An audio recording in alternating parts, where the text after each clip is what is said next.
Ffion Gwyn di enw I, a dwi yn athrawes gelf y dyluno yn Ngholeg Miriam Dwyfor Pwllheli.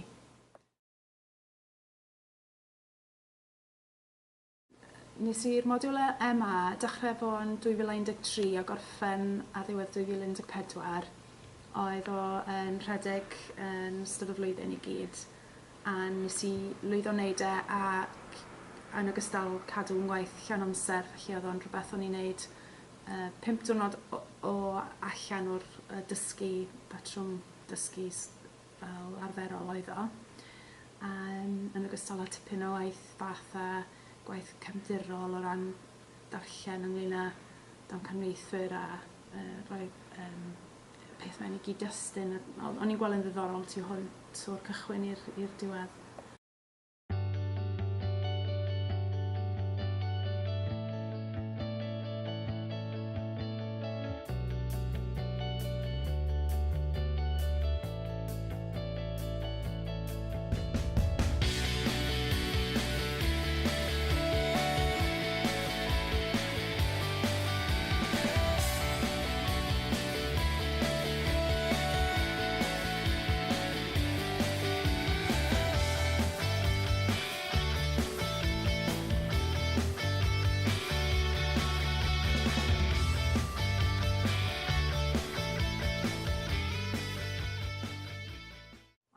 Oedd e'n brofiad nath ysgogi yn annog I newid yn arferol o weithio.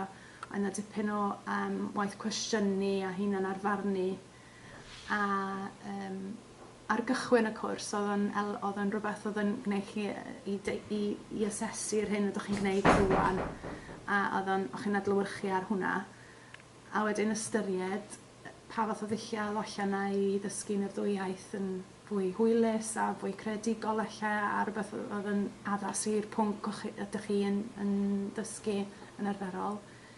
Felly oedd yn brofiad tu hwnt o gyffroes a ges I tipyn o fydd allan ono fo.